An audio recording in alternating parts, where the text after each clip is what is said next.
Now, that's my little Margie. I've been both mother and father to her since she was born. She's grown up now, and you think my job's all done, eh? Well, that's what you think. When she was little, I could spank her and make her mind me. I had control over her. I made her eat her spinach, no candy before meals. And when she disobeyed, I took her roller skates away for a week. But what can you do when a girl reaches this age? She's completely out of hand. I've got a problem, believe me. I've got a problem.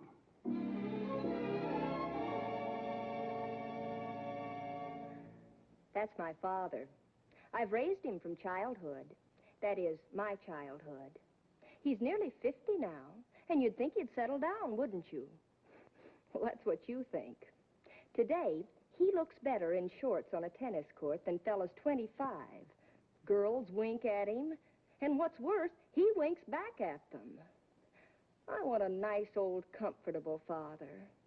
I try to look after him, but he just won't settle down. I've got a problem, believe me, I've got a problem.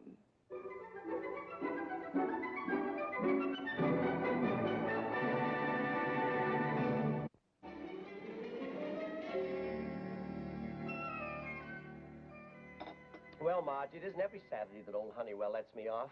What do you want to do? Dad, let's get out of town. I want to put a couple of 100 miles between you and the office so you'll forget that old fuss budget. Honey, the minute I close that office door, I forget all about that old fuss budget. Well, the old fuss budget never forgets you. Mr. Honeywell, how did you get in here? The door was unlocked. I walked right in. I thought I'd surprise you. You did. This is indeed an unexpected pleasure. Won't you sit down and have a cup of coffee with me? Thanks. You folks aren't doing anything today, are you? Oh, yes, we are. We're going out on a little trip. We're going north, and Pardon me, young lady. You are going south. The scenery is much prettier up north, and we decided... Unfortunately, Miss Albright, I can't always select pretty scenery when I send your father on a business trip. A business trip? But, Mr. Honeywell, you... Vern, you know I wouldn't interfere with your weekend unless it was absolutely necessary. The whole weekend? Not just Saturday? And most of next week. You know the situation in Consolidated Electric. Crothers has got to acquire more stock in order to hold voting control.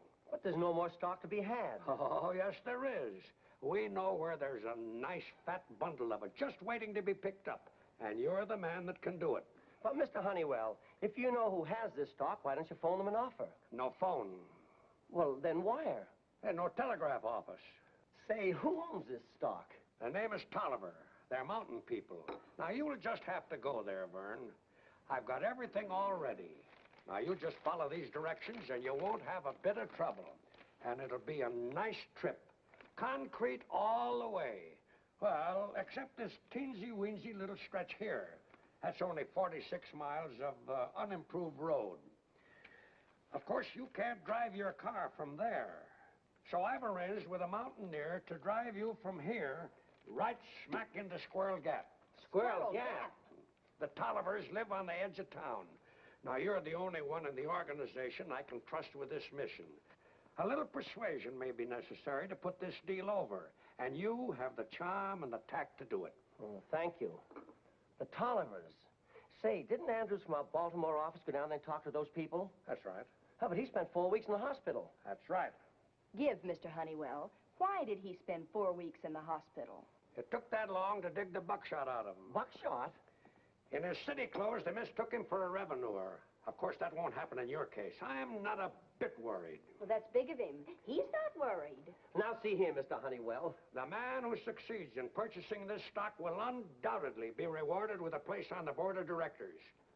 Of course, if you can't do it. What do you mean he can't do it? My dad can do anything he sets his mind to. That's the spirit. I know I can depend upon you, all right. Good luck, my boy, and goodbye. Oh, it's nice that you've got confidence in your old man, honey, but But if those people wouldn't sell to Andrews, why should they sell to me? Oh, I'm afraid it's too risky. Dad, you heard what the man said. If you put this over, you get a spot on Carruthers' board of directors. And didn't you hear what the man said? They don't like strangers down there, and I'm allergic to buckshot. Simmer down, Dad. I've got an angle. Hey, honey, cut that out. You're wrecking my new hat. Shucks, Pappy, when I get through with y'all won't look like no stranger. Y'all will be one of the folks. She'll be coming round the mountain when she comes. She'll be coming round the mountain when she comes. Ouch! Mr. Honeywell wasn't fooling when he said unimproved road, Pappy. He certainly, he sure won't. What you folks say your name was? Albright. Any kin to the Albrights used to live down in Possum Hollow? Neighbors to the Tollivers? Yes, they was our kinfolk. Are the Tollivers important folks around these here parts? Shucks, yeah. Ain't but two important families around here. That's the McGrews and the Tollivers. Guess that's why they keep trying to kill t'other off. A feud? Yep. Of course, feuding ain't very lively now. Was a time when the McGrews would shoot anybody that just called on the Tollivers. You tell.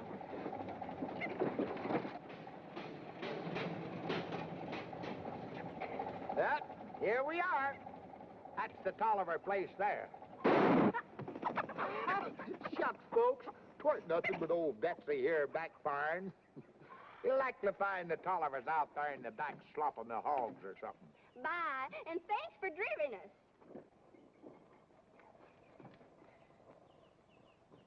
Seems like mighty nice folks to be kin to low-down hog thieves like the Albrights. Would this be their townhouse or their country place? Oh, the townhouse. The country house wouldn't be as elaborate as this. Shucks, they can't shoot you for knocking.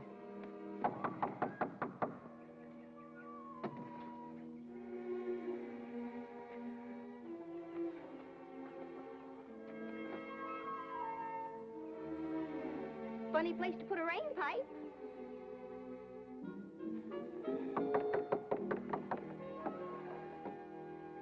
Margie is a double-barreled one. Shotgun, that is.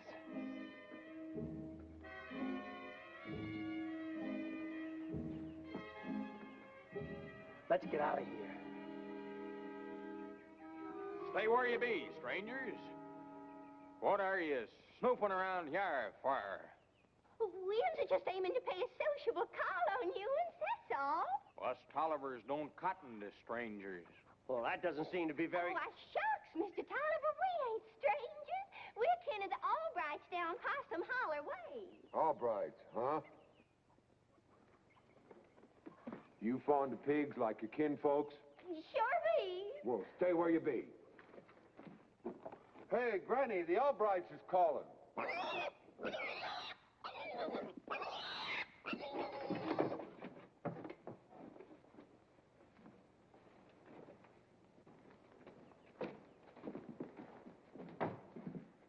Sit down, make yourselves to home. Well, thanks, but I just wanted to see you on a little business matter. Never talk business on an empty stomach. Pitting her time for victuals. Granny does the cooking. Say, would you like to meet my old maid daughter? Why, don't go to any trouble. Shucks, ain't no trouble. Come on in here, Ellie Mae. We got company.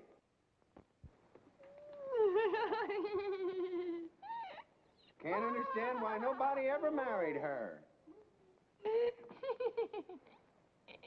What's the matter? Cat got your tongue? Say hello to the Albrights. Hello.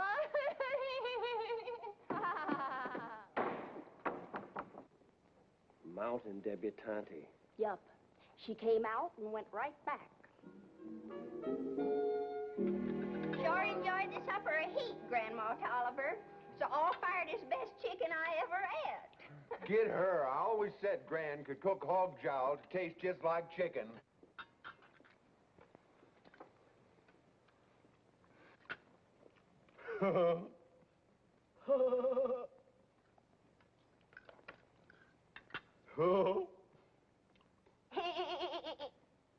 What's that? Just changing the subject.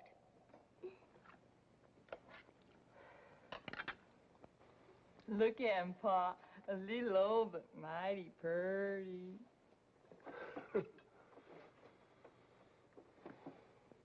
Same goes for you, too. Old, but pretty. Oh! Just a funnin'. Oh. Bet you I got something you'll like, Mr. Albright.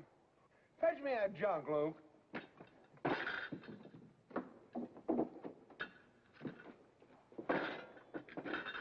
Here, Albright. Drink up, nice and fresh. Just made her yesterday.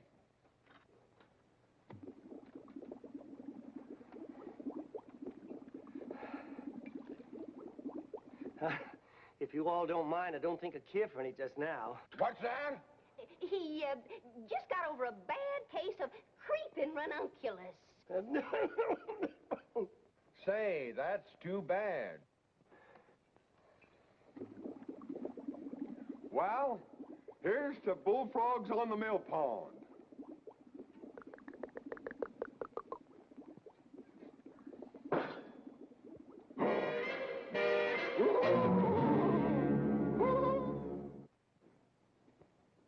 And on behalf of my company, Mr. Tolliver, I'm prepared to make you a mighty handsome offer for that there stock.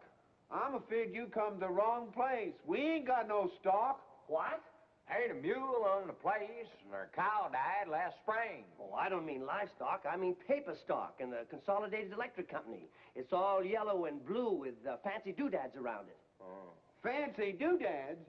Oh, you mean that stuff Grandpa Huckleberry left us in his will? Yes, yes. Where is it? I'll show him, Pa. It's right over here. We didn't know what to do with it, so we just put it there. So pretty. That's a mighty valuable door, Mr. Tolliver. Every one of those certificates is worth money. And my pa's ready to buy 'em from you. Buy him. Well, rip off my bustle and call me skinny. You ain't a-joking about this, are you? Of course not. All you have to do is sign a stock transfer, and that makes it good and legal. Oh, sign something, he says.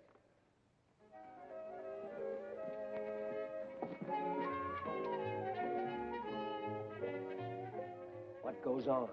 I don't know, but look out for an end run. Granny rightly says we shouldn't oughter sign nothing. How do we know this ain't a low-down McGrew trick?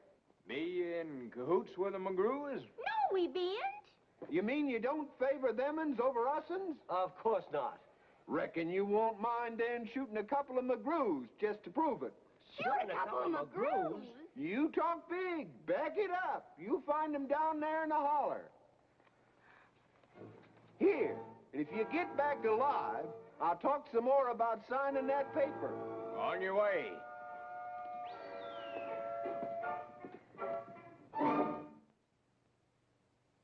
And after the explosion, our feet weren't sore anymore. You should have seen the way we ran. Dad could have qualified for the 100-yard dash in the Olympic Games. The high hurdles, honey. Don't forget those fences. I'm not looking for sport flashes. I want that stock. What did you want us to do, kill the McGrews? No, but you could have winged a couple of them. Crothers is going to be terribly disappointed. What am I going to tell him? All right, I hate to see you flub this. A seat on that board of directors would be the making of you, and I don't mind telling you of Honeywell and Todd. Look, Pappy, a letter from Squirrel Gale. Well, shut my mouth. A letter from them the Tollivers. Maybe they've decided to sell that stock after all. Dear Mr. Albright, you done prove that you uns is our kind of folks. So we uns is coming to see you, and maybe we can do business with that there stock. We will be in the city on Thursday. Yours truly, Jess Tolliver. They'll be here Thursday. Well, that's tomorrow. This is marvelous. All right, you can't fluff it this time. I'll go and tell Crothers the deal is in the bag. Bye-bye. P.S. My Ellie Mae is still mighty sweet on you, Mr. Albright. And my Luke can't wait to see your data.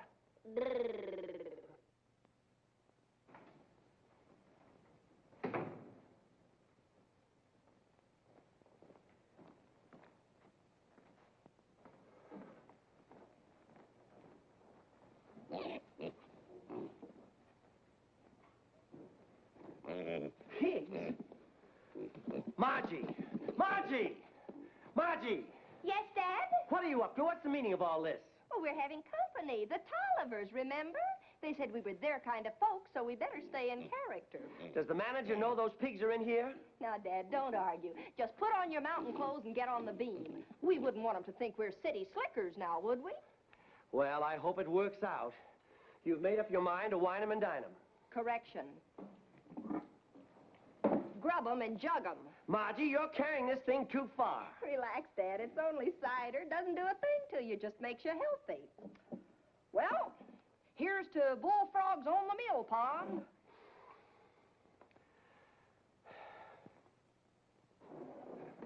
Oh.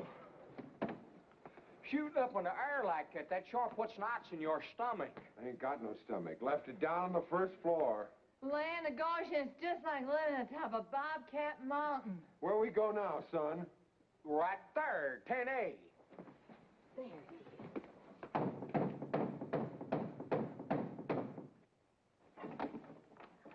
It's a Tolliver. Sure a sight for sore eyes. Come on in. Powerful glad to see you. Make yourselves right to home. Howdy, Luke.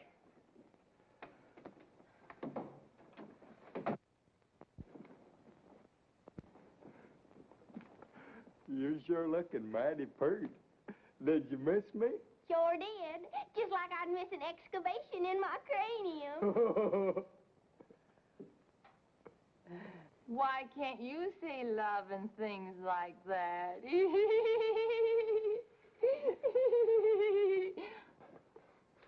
Take your gun, Luke?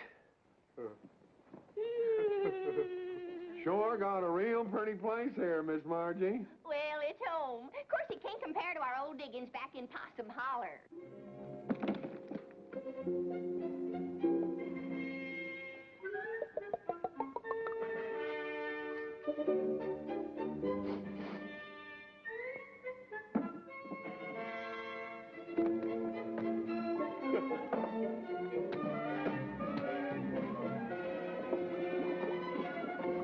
Hold on there, Luke.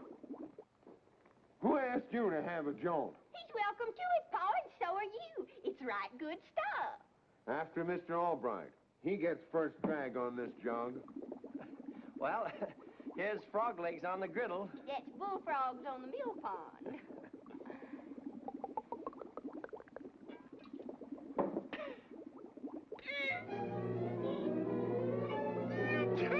Dad! Take a deep breath. Take a breath. Take a breath. Oh, Dad! That was smooth. Mighty smooth.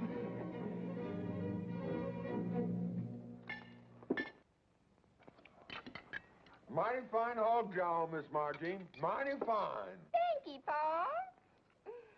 Oh, I said I could cook chicken to taste like hog jowl.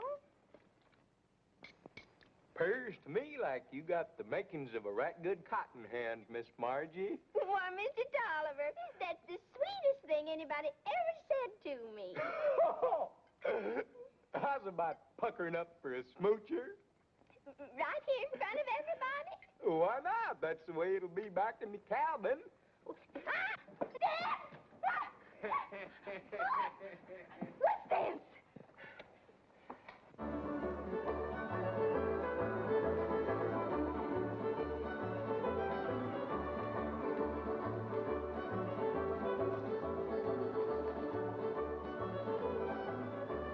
My favorite tune. Come on, Silvertip.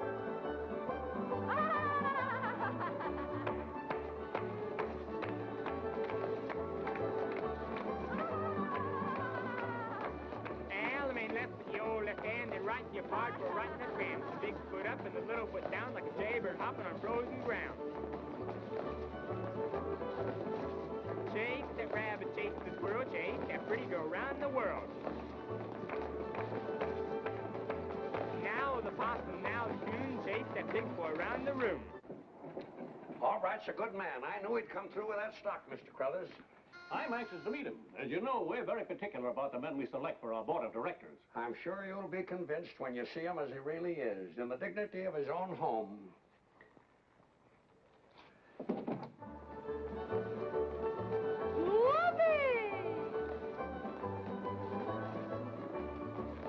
yours and also mine. Around we go, our hearts entwine. Back with your left and don't get lost. The lady goes seeing the gentry the boss. This is dignity.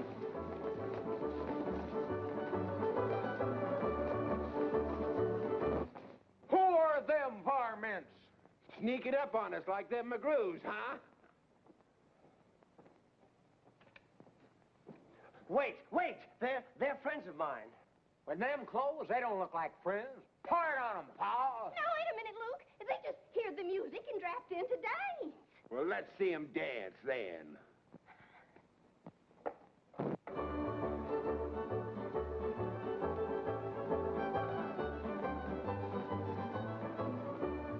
Two gents forward and into a swing, and the opposite lady with a pigeon wing. Two gents forward and swing once more, then yours and third before.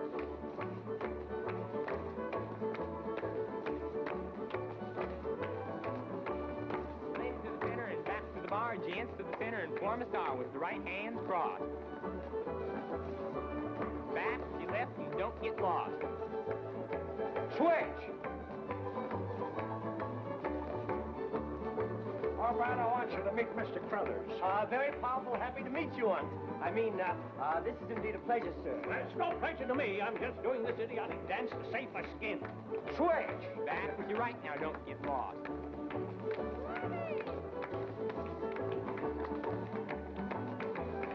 Come on, Honeywell, let's get out of here. This can wait. Hold on, mister. We're shy 'em in.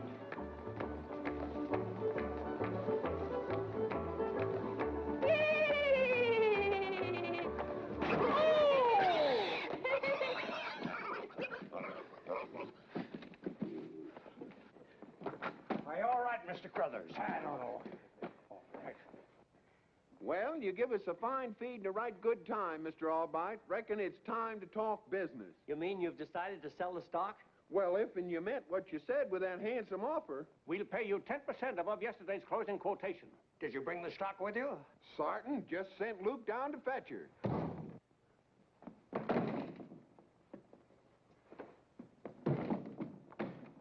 Oh! Get up, you clumsy lummox. There she be. We couldn't peel 'em off nohow, so we brung the door with us. There you are, Mr. Carruthers. Your stock in Consolidated Electric. It's all here. That's good enough for me. Excuse me, Mr. Crothers, I'll have this door transferred to your name. We'll have you sign a little agreement to cover the transaction. We don't sign nothing. Down where I come from, we seals our bargains with a drink. Well, that's still good enough for me. Here you be. No, not that one, Mr. Crothers. That's dynamite. Now, hold it just a minute.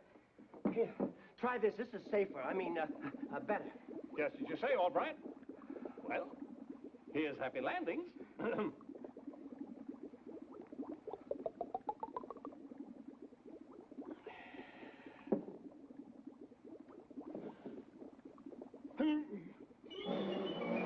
Dad, what did you do? You're all right, Mr. Albright, but your friends are sure peculiar. Oh, Mr. Carruthers. Mr. Carruthers. Mr. Carruthers, speak to me.